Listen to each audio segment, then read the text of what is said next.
$100만 구두 닦기. 내셔널 금전 출납 기록기 제조회사의 판매 총 책임자였던 휴 칼머스는 재임 기간 중 자신의 직위뿐 아니라 그 아래에 수천 명의 세일즈맨의 자리가 위태로운 최대 위기를 맞았다. 회사가 경영 위기에 처한 것이다. 이러한 사실이 세일즈맨들에게 알려지자 그들은 판매의 열정을 잃게 되었고 판매가 감소함에 따라 회사의 재정 상태는 더욱 악화되어 회사의 공장이 있는 오하이오주 데이튼의 판매 조직의 모임이 소집되었다. 전국 각지의 세일즈맨이 소집되었고 칼머스가 이 모임을 주재하였다. 그는 유능한 세일즈맨들에게 일어서서 판매가 감소하는 이유가 무엇인지 말해보라고 하였고 호명되는 대로 그들은 한 명 한 명 일어나 절망적인 분석들을 내놓았다. 경영 사정이 악화되었고 자금이 딸리는 데다 사람들은 대통령 선거까지 구매를 자제하고 있다는 등의 보고와 분석이 따랐다. 5번째 사원이 일어나 어려움들을 진술하고 어째서 예전과 같은 판매 기록이 유지되지 않는지 말하기 시작하자 칼머스는 한 회의 테이블에 올라서더니 손을 들어 그의 발언을 막고서 그만하시오. 10분간 정회합니다. 그동안 구두나 좀 닦읍시다. 라고 하였다. 말이 끝나자 칼머스 옆에 앉아있던 어린 소년이 구두 닦기 도구함을 들고 와서는 테이블 위에 올라선 그의 신발을 닦기 시작했다. 객석의 세일즈맨들은 경악했다. 어떤 사람들은 칼머스가 드디어 정신이 나간 것이라고 생각했고 그들은 여기저기서 수군대기 시작했다. 그러는 동안에도 구두 닦기 소녀는 구두 한쪽을 닦고 다른 곳을 닦으며 충분한 시간과 공을 들여 구두를 닦았다. 구두 닦는 일이 끝나자 그는 소년에게 10센트의 돈을 건네주고 연설을 하기 시작했다. 여러분, 이 흑인 소년을 보십시오. 그는 우리 공장과 사무실 직원의 구두를 닦을 수 있는 허가를 가지고 있습니다. 이전에는 백인 소년이 그 허가를 소유했는데 이 소년보다 나이가 좀 더 많았습니다. 그 백인 소년은 수천 명이 일하고 있는 이 공장에서 일하면서 주급으로 $5를 회사에서 보조받았는데도 생계를 유지할 수 없었습니다. 지금 이 소년은 회사의 보조금 없이도 생계 걱정이 없을 뿐 아니라 매주 수익금에서 돈을 저축하고 있습니다. 똑같은 사람들이 일하는 똑같은 공장의 조건도 같은데 말이죠. 그럼 여러분께 묻고 싶습니다. 이전에 그 백인 소년이 실패한 것은 누구의 잘못입니까? 그의 책임입니까? 아니면 고객의 책임입니까? 군중 속에서 일제히 대답이 들려왔다. 물론 그 소년의 책임이죠. 이 대답을 듣고 칼머스는 말을 이어갔다. 그러시다면 지금 여러분이 금전 출납 기록기를 같은 지역에 있는 같은 사람들을 대상으로 1년 전과 동일한 경영 환경에서 판매하고 있는데 예전보다 판매가 부진한 것은 누구의 책임입니까? 여러분입니까? 고객입니까? 또다시 군중에서 대답이 나왔다. 우리 책임입니다. 여러분이 책임을 인정하니 기쁩니다. 이제 여러분의 문제가 무엇인지 말씀드리겠습니다. 여러분은 지금 회사가 재정 위기에 처해 있다는 루머를 접하고 이 때문에 열정이 사라졌습니다. 그래서 이전과 같은 노력을 하지 않는 것입니다. 여러분이 자신의 지역으로 돌아가서 30일 동안에 각각 5건의 판매만 뛰어도 회사의 재정 위기는 없을 것입니다. 할 수 있겠습니까? 그들은 하겠다고 대답하였고 또 해냈다. 이 사건은 내셔널 금전 출납 기록기 제조 회사의 역사에 휴 칼머스의 $100만 구두 닦기로 이름 붙여진 유명한 일화가 되었는데 이 계기로 회사의 수백만 달러에 해당하는 판매 기록이 가능해진 연유이다. 열정은 패배할 줄 모른다. 세일즈맨 부대를 열정으로 무장시키는 세일즈 매니저라면 자신의 서비스 가격을 결정할 수 있을 뿐 아니라 더욱 중요한 것은 자신의 지도 아래 구성원들의 판매 역량을 증대시킴으로써 그들의 수입도 증대시킬 수 있다는 것이다. 그리하여 그의 열정은 자신뿐 아니라 수백 명의 타인에게도 혜택을 가져다 준다. 열정은 우연히 발생하는 것이 아니다. 열정을 일으키는 데는 특정한 요인들이 있으며 그중 중요한 몇 가지를 꼽아보면 다음과 같다. 자신의 적성에 맞는 직업이나 업무를 얻고 있는 상태. 둘째는 열정적이고 낙관적인 사람들과 접촉할 수 있는 환경. 셋째, 재정적으로 자유로운 독립 상태. 넷째, 15가지 성공의 법칙을 터득하고 일상 업무에서 적용하는 상태. 다섯 번째, 건강에 문제가 없는 상태. 여섯 번째, 타인에게 유용하게 서비스할 수 있는 지식의 보유. 일곱 번째, 직위에 걸맞은 적절한 의상을 입을 수 있는 상태. 앞에 제시된 7가지 요인 가운데 마지막 것을 제외하고는 누구나 쉽게 수긍이 갈 것이다. 그러나 의상의 철학과 그 중요성을 아는 사람은 많지 않기 때문에 이에 대해 자세히 설명해 보도록 하겠다. 의상은 자신감과 희망찬 태도, 열정에 충만한 마음가짐을 가지는데 중요한 역할을 담당한다. 좋은 복장에 관한 심리학. 나의 재정 상태가 가장 최악이었을 때는 1918년 11월 11일 1차 세계대전이 종식되었을 때였다. 이때는 마치 내가 이 세상에 처음 태어났을 때와 마찬가지로 거의 빈털터리에 가까웠다. 전쟁으로 사업은 망했고 모든 것을 처음부터 다시 시작해야 했다. 옷장에는 이제는 더 이상 쓸 곳이 없어진 제복 2벌과 낡아빠진 양복이 3벌 있었을 뿐이었다. 그러나 첫인상을 결정짓고 다른 사람의 인상에 좋게 남기는 데는 입고 있는 옷이 커다란 작용을 한다는 사실을 누구보다 잘 알고 있었기에 나는 그 길로 양복점을 방문했다. 재단사는 나와 수년간 안면이 있었던지라 다행히도 그는 내 옷을 보고서 나를 판단하지는 않았다. 만약 그랬다면 무시를 받았으리라.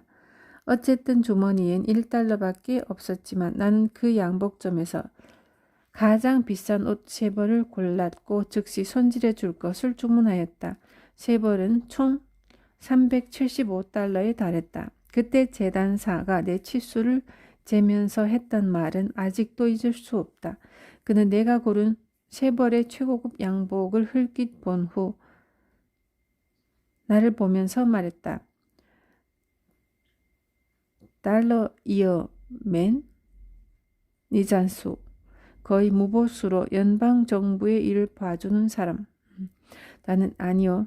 제가 달러 이어맨이라도 될 수 있었다면 이 옷쯤은 사고도 남았겠죠? 라고 하였다. 그는 놀라서 나를 쳐다보았는데 아마도 이 농담의 의미를 이해하지 못한 듯했다. 양복 중 한 벌은 아름다운 진회색이었고 하나는 군청색, 나머지 하나는 가는 세로줄 무늬가 있는 연청색이었다. 다행히 나는 재단사와 친분 관계가 있어서 이 양복 대금을 언제까지 지불하라는 기일을 못 박지도 않았다. 물론 나는 정해진 기간까지 지불할 수 있으리라고 생각할 수 있었지만 다행히도 그는 기일에 대한 언급은 하지 않았다. 그러고 나서 나는 신사용품점에 들러 조금 덜 비싼 양복을 3벌 더 사고 최고급 셔츠와 넥타이, 양말과 속옷을 고루 갖추어 샀다. 그곳에서 청구한 금액은 300달러가 조금 넘었다. 나는 부자와 같은 여유를 부리고 서슴없이 청구서에 사인을 하고 다음날 아침 물건을 배달해 달라고 하였다. 새로 구매한 옷으로 치장하기도 전에 벌써 자신감과 성공의 예감이 온몸을 감싸기 시작했다.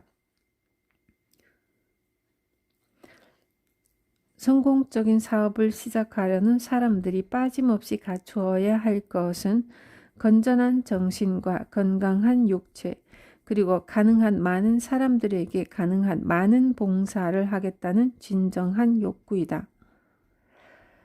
부유해지고자 하는 것은 인간의 욕망. 전쟁 중에 사업은 망하고 하루, 즉 채 24시간도 안 되어 675달러의 빚을 지게 되었다. 다음 날 신사용품점에서 주문한 양복이 배달되었고 나는 이를 입고 양복 주머니에 실크 스카프를 꽂고 반지를 저당 잡아 빌린 50달러를 바지 주머니에 찔러 넣고서 시카고의 미시간 거리를 록펠러라도 된 것처럼 마치 세상을 다 가진 사람처럼 걸어갔다. 속옷부터 겉에 입은 모든 것이 최고급이었다. 이들이 모두 외상이라는 사실은 나와 재단사 그리고 신사용품점 주인의 일이지 다른 사람이 관여할 문제는 아니었다. 그 뒤 나는 매일 전혀 새로운 의상으로 차려입고 똑같은 시간에 같은 거리를 걸었다. 그 시간은 우연히도 어떤 부유한 출판사 사장이 점심 식사를 하기 위해 그 길을 걸어가는 시간과 같았다. 나는 매일같이 그와 간단한 인사를 나누었으며 때때로 멈춰서서 몇 분간 간단한 이야기를 나누기도 하였다. 이처럼 매일 그를 만난 지 일주일 정도 되었을 때 역시나 길거리에서 그를 마주치게 되었는데 그가 내게 말을 걸지 않고 지나칠 것인가를 시험해 보기로 했다. 그가 눈앞에까지 왔을 때 나는 시선을 정면에 고정시킨 채 그를 막 지나치려 하였다. 그가 나를 불러 세우더니 한 구석으로 부르고는 내 어깨에 손을 얹고 머리에서 발끝까지 뜯어보며 말하였다. 와우, 전쟁이 끝나고 이제 막 제복을 벗은 사람치고는 정말 좋아 보이는군요. 어디서 옷을 맞추셨소? 글쎄요, 이 옷은 윌키와 셀러리 양복점에서 특별히 맞춘 옷이죠. 라고 대답하였다. 그는 내가 어떤 사업을 벌이고 있는지 궁금해했다. 나의 의상에서 풍기는 부유한 기운과 매일 새롭고 달라졌던 양복 덕택으로 그의 호기심이 자극된 것이다. 물론 나는 그렇게 되기를 바라고 있었다. 나는 쿠바산 시가의 재를 털며 말했다. 새로운 잡지를 출판하려 하고 있어. 의외였는지 그가 다시 물었다. 새로운 잡지라고요? 그래, 이름은 뭐라고 지었어? 힐의 황금률이라고 할 겁니다. 그러자 그가 말하였다. 나도 간행물 인쇄 배급업에 종사하고 있다는 사실을 잊지 마쇼. 내가 도움이 될 일이 있을 테니. 바로 이 순간을 나는 기다려온 것이다. 나는 새로운 양복을 만들었을 때 이미 이러한 상황을 정확히 그리고 있었던 것이다. 여기서 여러분에게 분명히 해두고 싶은 것은 같은 길을 같은 시간에 걸어 다녔더라도 만약 내가 찌든 모습과 다림질도 안 된 옷을 입고 빈곤의 그림자를 눈동자에 담고 있었다면 그가 나에게 관심을 가지지 않았을 것이라는 점이다. 부유한 인상과 외모는 예외 없이 언제나 시선을 끌기에 마련이다. 게다가 부티가 나는 인상은 우호적인 관심을 불러일으키는데 이는 부유하고자 하는 것이 모든 인간에게 자리 잡은 욕망이기 때문이다. 이 출판업 친구가 점심에 나를 초대했다. 커피와 시가가 제공되기도 전에 그는 나의 잡지를 인쇄하고 배포하는 계약을 하자고 제안했으며 나는 그가 무이자로 자본을 대도 좋다는 승낙을 하기까지 했다. 출판업에 익숙하지 않은 사람들을 위해 얘기해 두자면 전국 규모로 배포되는 간행물을 창간하기 위해서는 막대한 자금이 필요하다는 것을 밝혀두고 싶다. 또한 그러한 막대한 자금은 담보와 신용이 뛰어나도 확보하기가 어렵다. 힐의 황금률 잡지를 창간하기 위해 필요한 자금은 3만 달러를 웃도는 금액이며 투자를 받을 수 있도록 한 가장 큰 공로자는 바로 나의 의상이라고 할 수 있다. 물론 의상 외에도 다른 능력들이 뒷받침되었다는 것이 사실이지만 수백만 명의 사람들이 똑같은 능력을 지니고도 자신의 활동 범위의 한계를 벗어나지 못하고 있는 것 또한 사실이다. 이는 슬프지만 어김없는 현실이다.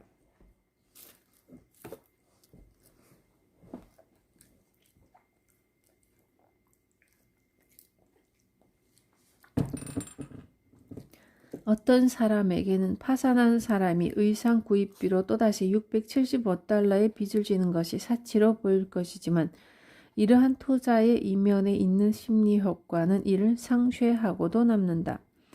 부티나는 외모는 도움을 요청하거나 부탁을 하는 사람이 다른 사람에게 호의적인 인상을 남길 수 있는 수단일 뿐 아니라 자기 자신에게 미치는 영향 때문에 더욱 중요하다고 볼 수 있다.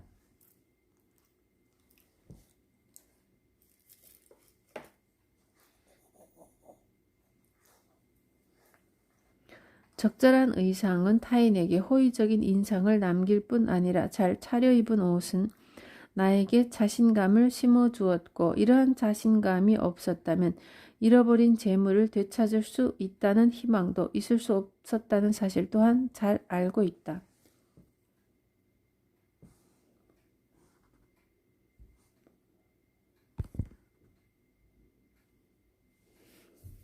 의상과 성공의 연결고리.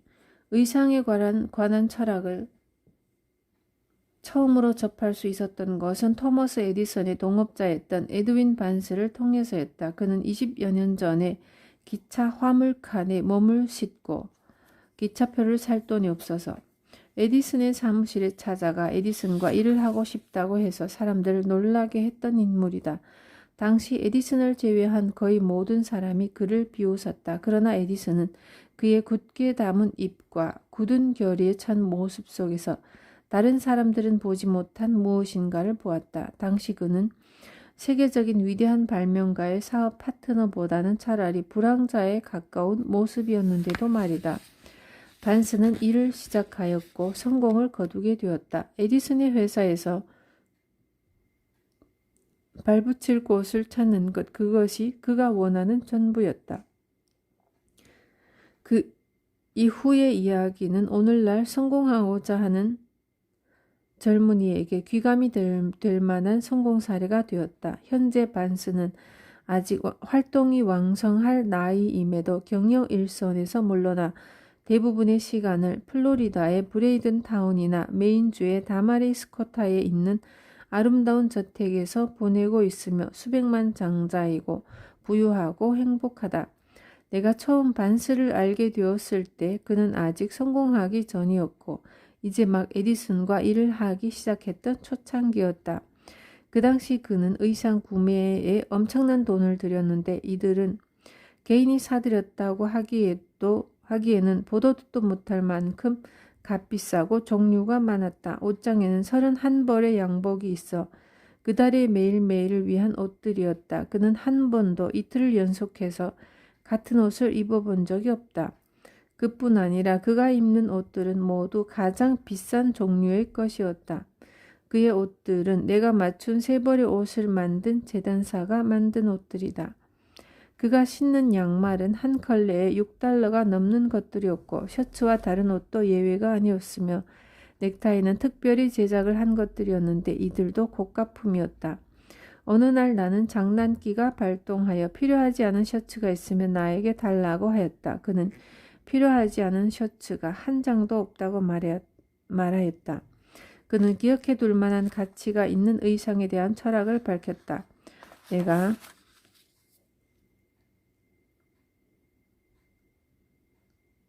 31벌의 옷을 입는 것은 다른 사람들에게 주는 인상 때문이 아니라 그 옷들이 내게 주는 인상 때문이지. 반스는 에디슨의 공장에 가서 취직을 부탁했던 그날의 이야기를 들려주었다. 당시 그는 용기를 내기 위해 공장 주위를 10번은 더 돌아야 했는데 자신의 모습이 탐나는 지원자가 아니고 불황자에 가까웠기 때문이었다고 한다. 반스는 웨스트 오렌지의 위대한 발명가의 유능한 세일즈맨으로 성공하였다. 물론 그의 재산은 세일즈맨으로서 그의 능력에 따른 것이었지만 이러한 의상의 철학을 이해하지 못했다면 부의 명성도 얻지 못했을 것이라고 말하곤 하였다.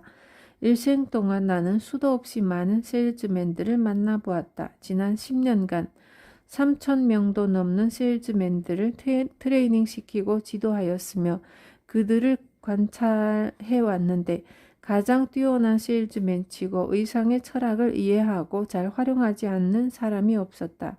물론 잘 차려입은 사람 가운데 세일즈맨으로서 이렇다 할 기록을 세우지 못한 사람들도 있었지만 아직까지 세일즈 분야에서 되는 대로 입고도 뛰어난 실적을 올린 세일즈맨이 나온 것을 본 적이 없다. 나는 의상의 철학을 오랜 기간 연구해왔고 다양한 분야의 사람들에게 미치는 영향들을 살펴왔다. 이를 통해 의상과 성공에 긴밀한 연결고리가 있다는 것을 확신한다. 모든 선행에는 상응하는 보상이, 악행에는 적절한 응징이 있게 마련이다. 보상과 응징은 인간의 통제 범위를 벗어난 것으로 그들은 스스로 찾아오기 때문이다. 성과를 이끌어내는 행동의 자극제. 개인적으로 나는 31벌의 셔츠가 필요하지는 않지만 만약 필요하다면 비용이 얼마가 들더라도 구입을 할 것이다. 물론 유명한 시에서 볼 수 있듯이 옷이 사람을 만들지는 못한다라는 것이 사실일 것이다. 그러나 순조로운 출발을 위해서 잘 갖추어진 의상이 담당하는 역할을 부인할 수는 없을 것이다. 은행은 부유한 사람에게는 필요하지 않아도 원하는 만큼 대출을 해준다. 그러나 돈을 빌리고 싶다면 남루한 옷을 입고 궁색한 모습으로 찾아가지 마라. 아마도 문전박대를 당하게 될지도 모른다.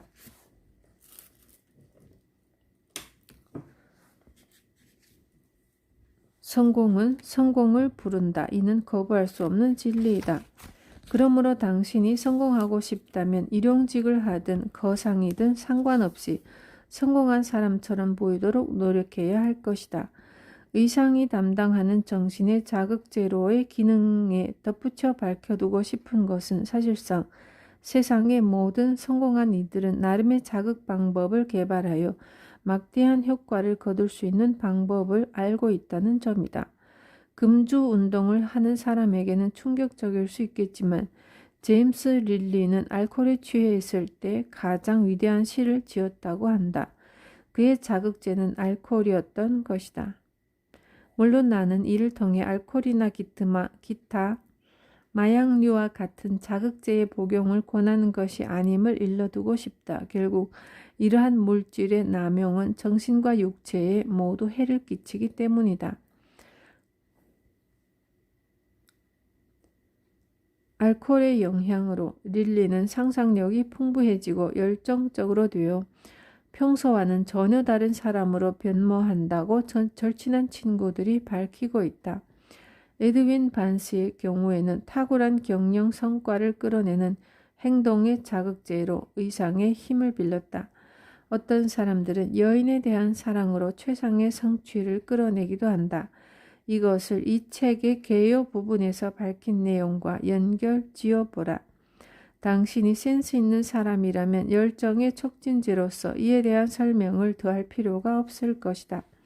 차량 절도, 강도 등 암흑 세계의 사람들은 코카인, 모르핀과 기타 마약류를 복용하는 것이 일반적이다. 이러한 경우에서조차 사람들은 누구나 일시적이든 인공적이든 평범한 일상에서 필요한 역량을 능가하기 위해서는 자극제가 필요하다는 사실을 알 수 있을 것이다. 성공적인 사람들은 자기 자신에게 가장 알맞은 자극의 방법과 수단을 가지고 있다. 그 자극은 평범한 수준을 뛰어넘어 높은 성취를 유도하는 것이다. 세상에서 가장 성공적인 작가 중에 지필을 위해 아름답게 차려입은 젊은 여성으로 구성된 오케스트라를 고용한 사람이 있다. 그는 자신의 취향에 맞게 꾸며진 방에 앉아 채색된 조명 아래 아름다운 이브닝 가운을 걸친 젊고 아름다운 여성들이 자신이 가장 좋아하는 노래를 부르는 것을 듣는다. 그의 말을 빌리자면 나는 이러한 환경의 영향으로 내 자신의 열정에 취하고 열의에 불타게 됩니다. 다른 방법으로는 느껴보지 못했던 감정의 최고치에 달하게 되며 바로 그때가 지필을 할 때입니다. 마치 안 보이는 미지의 힘으로 하여금 받아쓰기라도 하는 것처럼 생각이 마구 떠오르게 됩니다. 그는 음악과 예술을 통해 대부분의 영감을 얻는다. 그는 적어도 일주일에 한 번, 1시간은 미술관을 찾아 예술가의 작품을 감상한다. 이러한 때에 그의 말을 빌려보면 이 1시간의 방문으로 이틀은 버틸 수 있는 열정을 얻게 된다고 한다.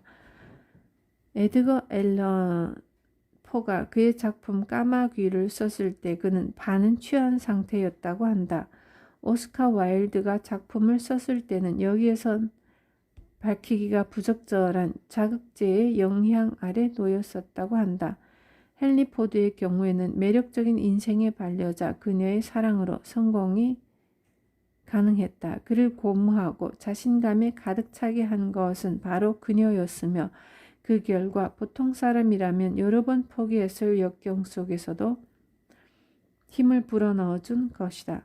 앞의 모든 예는 뛰어난 성과를 거둔 모든 사람들은 우연이든 의도적이든 자신의 열의를 최고조에 올리는 효과적인 자극제를 수단으로 가지고 있었다는 증거로 볼 수 있다. 앞의 예와 관련하여 이 책의 개요에서 밝힌 마스터마인드의 법칙을 연결 지어보면 이 법칙이 적용될 수 있는 새로운 운영법을 깨달을 수 있을 것이다. 아울러 완벽한 조화의 정신으로 연계된 노력의 진정한 목적에 대해 이전과는 다른 이해를 할 수 있을 것이다. 이쯤에서 이 철학의 전 과정이 연결되는 방식을 이해하는 것도 의미가 있다. 이 책의 개별 독립된 장에서는 각 주제에 해당하는 내용이 다루어지고 그에 덧붙여 다른 장과 겹치거나 여러분에게 다른 장의 이해를 용이하게 해주는 내용도 다루고 있다. 예를 들어 이 장에서는 다루고 있는 바를 잘 살펴보면 마스터마인드의 법칙의 진정한 목적을 알게 될 것이다. 그 주요 목적은 마스터마인드를 구성하는 구성원들의 마음이 다른 구성원의 마음을 자극하는 자극제로서 실제적인 역할을 한다. 만면의 근심과 걱정이 가득 어렸던 사람들이 미팅을 통해 어깨를 펴고 턱을 들어 올리며 자신 있는 미소를 짓게 되므로 착수하는 업무마다 모두 패배를 모르는 것은 특히 열정의 덕이라는 것을 수도 없이 많이 보아왔다. 목표 간의 조화가 이루어지는 순간 이러한 변화가 일어나는 것이다. 나는 이 장에서 다루고 있는 내용이 다양한 형태로 제시되고 설명되어서 이를 접하는 사람들이 모두 이해하고 따를 수 있도록 기꺼이 반복할 것이다. 사람들은 대개 성격, 경험, 지적 능력 등에서 차이가 있다. 그렇기 때문에 여러 차례 충분한 반복을 할 필요가 있는 것이다. 다시 강조하지만 당신은 인생이라는 비즈니스에서 성공해야 하는 것이다. 성공의 법칙을 공부하면서 받게 되는 자극과 얻을 수 있는 여러 가지 아이디어 그리고 당신의 장점을 정확하게 짚어줄 본 저자와의 협력을 통해 당신은 인생의 명확한 계획을 수립할 수 있어야 한다. 그러면 당신은 지향하는 목표에 한 단계 다가서게 될 것이다. 그러나 열정의 정신, 일상적으로 직업에 쏟는 보통의 능력을 훨씬 능가하는 정신으로 스스로를 일으켜 세우지 못한다면 아무리 황금 같은 계획이라도 소기의 결과를 달성하기란 불가능하다. 이제 독자들은 자제력에 대해 연구할 단계에 왔다. 그 장을 읽게 되면 열정의 장이 명확한 중점 목표, 자기 확신, 솔선수범과 리더십, 상상력과 연결되어 있는 것처럼 자제력의 장은 열정의 장과 긴밀하게 연결되어 있다는 사실을 발견하게 될 것이다. 그리고 자제력의 법칙은 성공의 법칙 전체에서 균형점으로 작용한다는 것을 알게 될 것이다. 당신의 고용주는 당신이 제공하는 서비스와 질을 통제하지 못한다. 그것을 통제하는 사람은 바로 당신이며 당신이 성공할지 또는 실패할지를 판가름하는 것도 당신이다. 강좌를 진행한 후 저자와의 대화. 7명의 치명적인 기사들.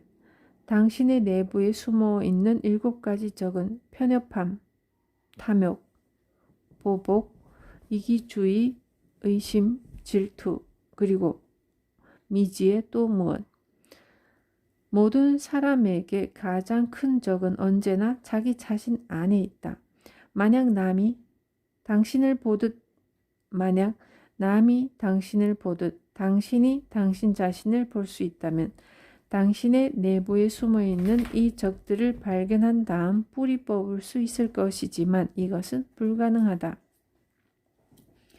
이 글에서는 수백만 명의 사람들이 자기 속에 가지고 있으면서도 발견하지 못하는 7가지 적에 대해서 말하고자 한다. 자기 자신을 조심스럽게 판단해보고 당신 안에는 이 7가지 중에 몇 가지가 존재하는지 살펴보라. 당신의 내부에는 7명의 무시무시한 기사가 있다. 태어나서 죽음에 이르기까지 모든 인간은 이 적수들과 끊임없는 싸움을 해야 한다.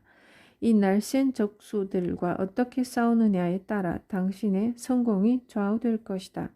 만약 이 적들이 공개적으로 나타나서 진짜 말을 타고 당신에게 달려온다면 덜 위험할 것이다. 왜냐하면 우리가 이들을 포위해서 항복을 받아낼 수도 있기 때문이다. 그러나 이들은 사람의 마음속에 있으며 보이지 않는다. 그들은 매우 조용하고 은밀하게 행동하기 때문에 대부분의 사람들은 그들이 존재한다는 사실조차 알지 못한다.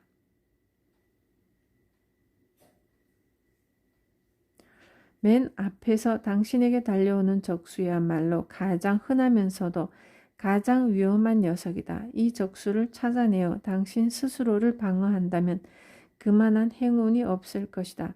편협함이라는 이름의 이 잔인한 적수는 다른 6의 적수들이 한 악행을 모두 합친 것보다 더 많은 나쁜 짓을 했다. 사람을 죽이고 우정을 파괴하며 불행을 가져오고 세상에 전쟁을 일으켰다. 편협함을 극복하기 전에는 절대로 사고를 정확하게 할 수 없다. 이 인류의 적수는 사람의 마음에 가까이 접근해서 생각의 바탕에 잘못된 논리와 추론과 사실을 집어넣는다. 만약 당신이 당신과 다른 종교를 가진 사람을 증오한다면 당신은 이 죽음의 기사에게 점령당했다고 생각해도 좋다.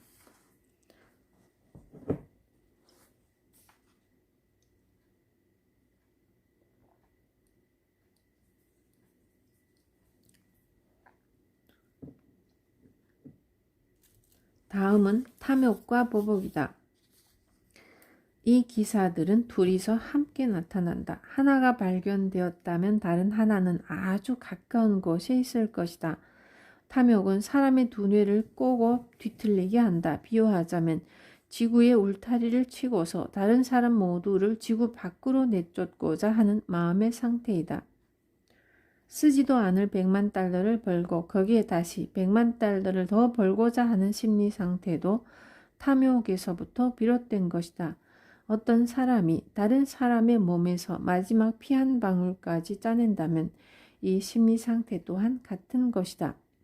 탐욕의 곁에는 보복이 항상 따라다닌다. 이 잔인한 형제에게 뇌를 잠식당한 사람은 곁에 있는 사람의 소유물을 빼앗는 것으로 만족하지 못한다. 그의 평판까지도 파괴하고 싶어 하는 것이다. 보복은 시퍼런 칼날뿐 칼자루도 없고 칼집도 없다네. 이 제왕의 신표를 휘두르고 싶은가? 그러면 자네는 더 강해질 것 같은가? 칼날을 꼭 쥐면 꼭 줄수록 자네는 더욱 불행해질 것이네. 자네의 손에도 더 깊은 상처가 생기고 칼날은 자네의 피로 붉게 물들 것이네. 자네가 그 칼날을 힘껏 휘두르려 할 때 자네 손에서 힘차게 뻗어나간 그 칼날은 원수의 심장에 박히지 않는다네. 바로 자네의 심장으로 박힐 것이네. 만약 당신이 시기와 탐욕이 얼마나 위험한지를 알고 싶다면 이 세상을 지배하고자 했던 사람들의 역사를 한번 훑어보라. 그 역사를 모두 살펴보기가 힘들다면 당신 근처에 있는 사람만 돌아보아도 된다.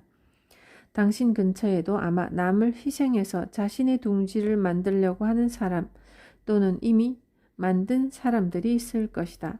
탐욕과 보복은 삶의 교차로에 서 있으며 거기서 이 적들은 성공의 길로 들어서는 사람들을 비참한 인생의 실패의 길로 인도하고 있다. 그러므로 교차로에서 이 적들이 당신을 방해하지 못하도록 하는 것은 당신 사업의 가장 중요한 일부분이 될 것이다. 탐욕과 시기가 사람들의 마음을 지배하고 있다면 나라이든 개인이든 지간에 급속한 몰락의 길로 들어설 것이다. 이것을 확인하고 싶다면 멕시코와 스페인을 한번 보라. 가장 중요한 것은 자기 자신을 돌아보는 일이다. 당신의 머리 위에 이 적수들이 올라타 있지는 않는가 확인해 보아야 한다.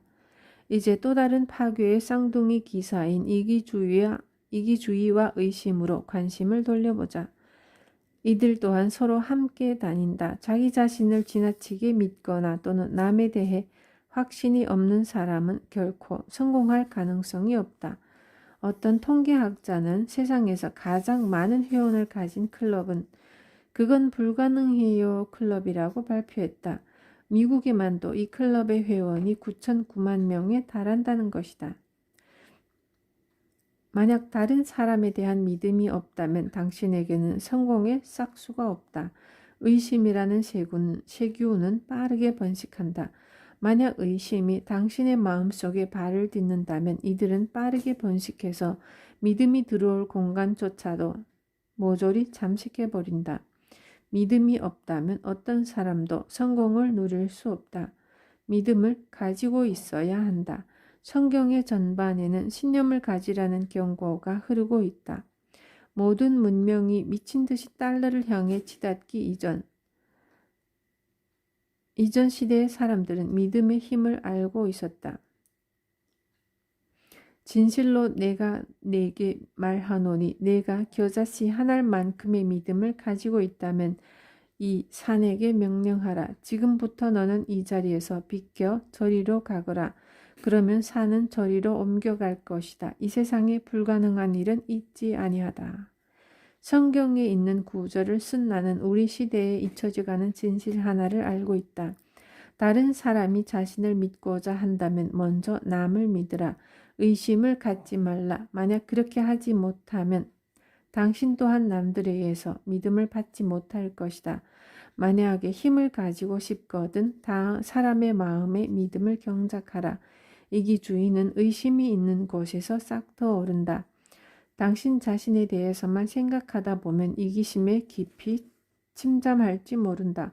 혹시 주위에 말을 할 때 언제나 나라고 시작하는 사람이 있는가? 그 사람들은 아마도 남을 의심하는 사람일 것이다.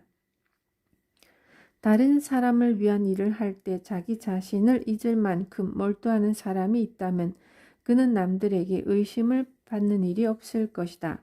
의심 많고 이기적인 사람들을 살펴보라. 이런 사람들 가운데 성공하는 사람은 얼마나 되는지를 헤아려 보라. 다른 사람에 대해서만 생각하지 말고 자기 자신에 대해서도 생각해 보라. 자기 자신이 이기주의와 의심에 꽁꽁 묶여있지 않았다는 사실을 명확히 확인해야 한다. 이 적들의 바로 뒤에 또 다른 두 기사가 쫓아오고 있다. 이 두 기사 가운데 하나의 이름은 질투이다. 그리고 또 다른 하나는 일부러 이름을 짓지 않았다. 이 글을 읽는 모든 독자들은 잠시 책을 덮고 생각해보라. 자기 자신의 마음속에서 발견되는 7번째 기사는 이름이 무엇인가? 어떤 사람은 정직하지 못함이라고 할 것이며 어떤 사람은 미루는 버릇이라고 할 것이고 또 어떤 사람은 주체할 수 없는 성욕이라고도 대답할 것이다. 그 이름이 무엇이라도 좋다. 당신이 원하는 대로 이름을 붙이되 반드시 한 가지는 이름 붙여야 한다. 아마 당신은 질투와 함께 오는 적수에게 적절한 이름을 붙였을 것이다. 만약 질투가 일종의 정신병적 상태라는 사실을 안다면 이름 붙여지지 않은 적수에 대해서도 더 잘 대비할 수 있을 것이다. 정신병이라는 말이 잔인하다고 느껴지는가? 하지만 질투가 정신병의 일종이라는 것은 명백한 사실이며 질투에 대한 의학 용어는 조발성 치매증이다. 아, 질투여, 너는 지옥에서 가장 더러운 마귀로구나. 너희 동깃발에 재물이 되어 혈색 돋은 내 뺨은 야위어 가고 썩어들어 가는구나. 너는 내 영혼을 빨아먹고 있구나. 당신은 질투가 의심의 바로 뒤에 온다는 사실을 알아차렸을 것이다. 그리고 또는 질투와 의심이 서로를 이끌어주면서 함께 온다고 해도 좋다. 질투는 가장 흔한 정신병의 하나이다. 질투는 남자와 여자를 가리지 않으며 때로는 이유가 있기 때문에 때로는 이유가 없이도 나타난다. 이 위험한 적수의 가장 가까운 친구가 누구이겠는가? 바로 이혼 전문 변호사이다. 또한 이 적수 덕택에 사설 심부름 센터가 사업을 확장할 수 있다. 이 적수 때문에 살인자가 존재하는 것이며 가정이 파괴되고 과부와 고아가 생기는 것이다. 이 기사들이 당신의 머릿속에 들어있다면 당신에게는 평화와 행복이 찾아올 수 없을 것이다. 평생 가난하게 살아온 사람이라고 해도 질투라는 정신병에 걸려있지 않으면 평생 행복할 수 있을 것이다. 당신 자신을 주의 깊게 살펴보고 혹시라도 당신에게 질투의 징후가 보인다면 즉시 이를 다스리도록 하라. 질투는 여러 가지 형태로 존재한다. 그것이 처음으로 사람의 머릿속에 스며들 때 이것의 형태는 다음과 같다. 내가 없는 동안 아내는 어디에서 무엇을 했을까? 남편은 내가 곁에 없으면 딴 여자에게 눈을 돌리지 않을까? 당신의 마음속에 이런 의문이 떠오르기 시작하거든 당신이 불러야 할 사람은 탐정이나 사설 심부름센터 직원이 아니다.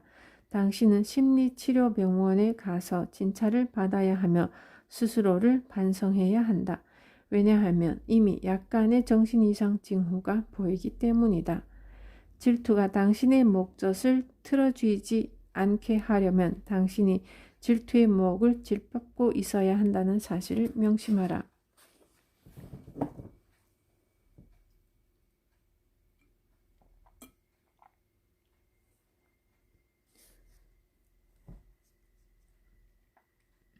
이 글을 읽고 난 다음에 책을 덮고서 잠시 생각해보라. 먼저 당신은 이렇게 말할 것이다. 이건 나하고는 상관없는 일이야. 내 머릿속에는 이런 적수들 따위는 없어. 당신이 옳을지도 모른다. 10,000명 중에 1명은 그렇게 말할 수도 있을 것이다. 그러나 나머지 999만 9,999명은 그렇게 말을 할 수가 없다. 자신을 속이지 마라. 당신은 아마도 그 9,999만 9,999명 중에 하나일 것이다. 이 글의 목적은 당신이 당신 자신의 진실한 모습을 올바르게 보도록 돕기 위한 것이다. 만약 당신이 실패와 가난과 불행을 겪고 있다면 틀림없이 당신의 머릿속에는 이 나쁜 적수들이 존재하고 있을 것이다. 갑자기 왜 숨이 짧아졌어?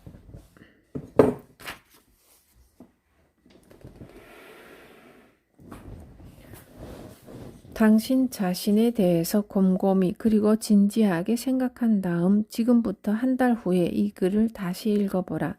이 글을 다시 읽어보면 당신 머릿속에서 날뛰던 이 잔인한 적수들을 몰아낼 수 있는 진실을 발견하게 될 것이다.